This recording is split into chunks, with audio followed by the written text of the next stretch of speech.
Welcome. I know you won't watch this, but it's for the love of the game. This is our NBA special for the third ever episode. Again, if you watched the last video, which you didn't, I wore the same shirt. This is going to smell because it's going to seem like I wore this for 4 days, but it's just one day over like 5 filming periods. It's all chill though. It's for the love of the game. Have the NBA topic site here. Like, subscribe, do cool things because I love this stuff and I love to talk about sports. More friends would be cool. I'm gonna shut up now. This makes me look.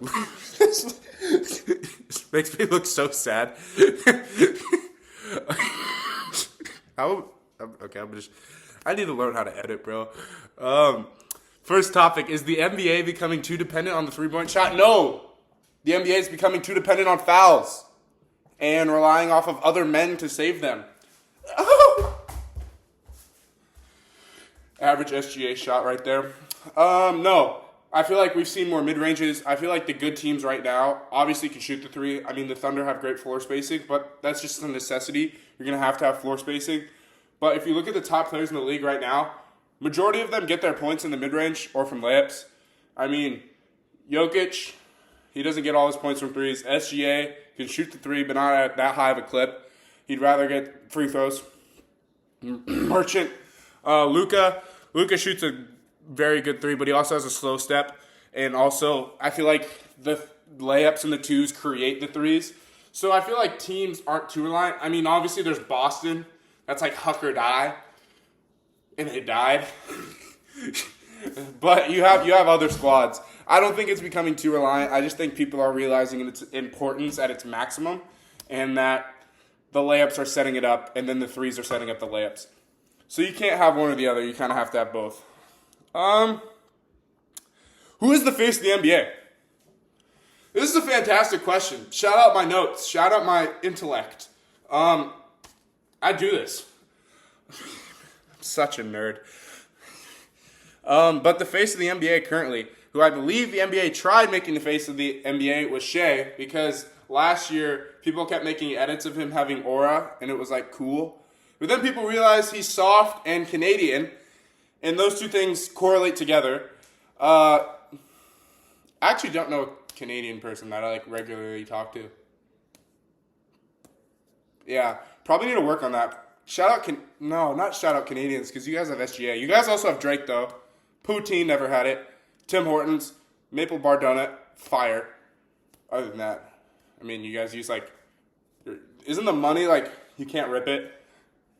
But yeah, the NBA tried making Shea because they thought aura was cool. But yeah, no.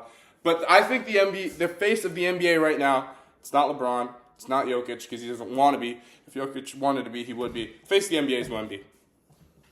I mean, they're trying to capitalize off of Wemby so much. If Adam Silver purposely scripted the NBA Game 7 and Wemby goes ballistic tonight, come back to this episode and say, Rhett, you're a genius, or you're stupid, or say anything. Or jeez Louise. But yeah, if Wemby has a masterpiece tonight, then we're going to know. But I think the face of the NBA is going to be Wemby. I think the league's pushing towards Wemby. The fact that they haven't dropped his shoe is kind of crazy. Yeah. But I'd say the face of the NBA is Wemby. Biggest MVP snub ever. I don't want to say it. I really don't want to say it, but it's Derrick Rose. Derrick Rose should not won that MVP.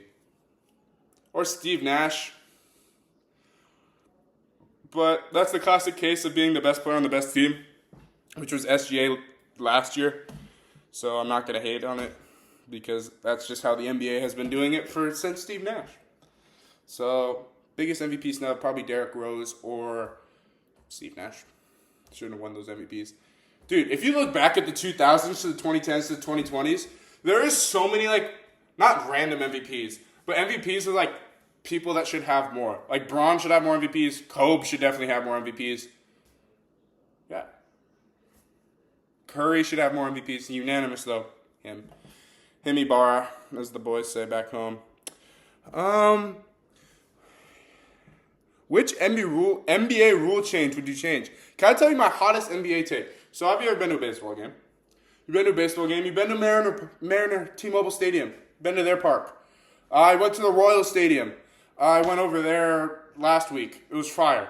But if you've been to other people's ballparks, you know they build around. And you know Yankees with a shallow right, they want left-handed hitters. So the NBA should design courts around their rosters and home field advantage and home court advantage.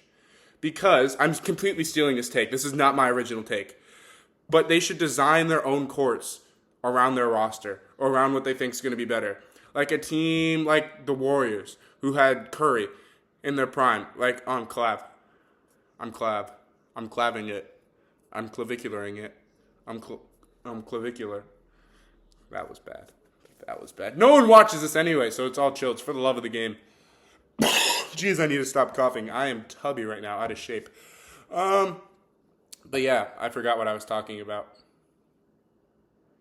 Oh, my take about, yeah. So they should design, like, maybe push the three-point line back so some teams can make them more. Maybe make the hoops taller so taller teams can win. You know, things like that. I think that would be sick. I don't think they're going to do it because that would affect all of the youth. But then you'd have to be good at every skill.